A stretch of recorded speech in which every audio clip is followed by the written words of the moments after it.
India और England के बीच राजकोट में चल रहे तीसरे टेस्ट मैच के तीसरे दिन इंडियन टीम ने अंग्रेजों को बताया कि असली बेसबॉल क्रिकेट क्या होता है।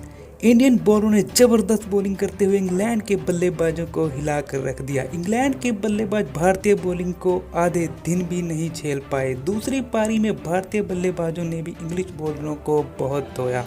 तो दोस्तों, इस वीडियो में मैं आपको बताऊंगा कि तीसरे दिन किस तरह इंडिया ने इंग्लैंड को ऑल आउट किया और किस भारतीय बल्लेबाज ने कितने रन बनाए, इसलिए वीडियो को पूरा देखें। तीसरे दिन ओपनर बेन डकेट के साथ इंग्लैंड के सबसे अनुभवी प्लेयर जो रूट मैदान में उतरा, लेकिन जो रूट भारतीय तेज गेंदबाजी को ज्यादा देर तक नहीं झेल पाया और दुनिया के नंबर 1 बॉलर जसप्रीत बुमराह का शिकार बना। जो रूट के आउट होने के बाद जॉनी बेयरस्टो 5वें नंबर पर बैटिंग के लिए आया, लेकिन जॉनी बेयरस्टो भी ज्यादा देर तक इंडियन बॉलिंग के आगे नहीं टिक पाया और कुलदीप यादव ने बेयरस्टो को अपनी स्पिन में फंसाकर एलबीडब्ल्यू आउट कर दिया। जॉनी बेयरस्टो अपनी खाता भी नहीं खोल पाया। इस तरह इंग्लैंड के 4 विकेट 225 रनों पर ही गिर गए।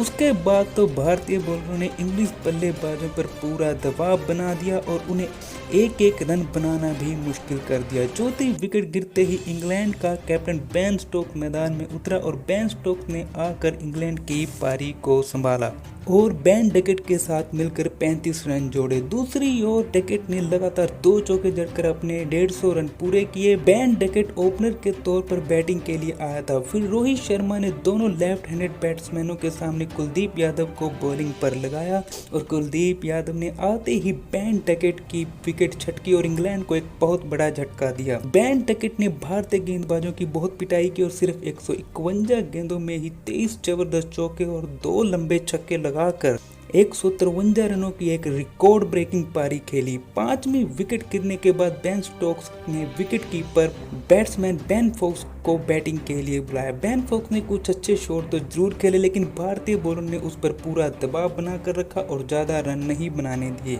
दूसरी ओर बेन स्टोक्स को भी भारतीय स्पिन बॉलिंग समझ नहीं आ रही थी, लेकिन दोनों ने किसी तरह 40 रन जोड़ लिए। फिर रोहित शर्मा दुनिया के नंबर 1 ऑलराउंडर जडेजा को बॉलिंग अटैक पर लेकर आए और जडेजा ने बेन स्टोक्स को अपनी स्पिन के जाल में फंसाया। बेन स्टोक्स छक्का लगाने के चक्कर में बुमराह के हाथों कैच आउट हुआ। बेन स्टोक्स 300 रनों पर आउट होने वाला छठा इंग्लैंड का खिलाड़ी था।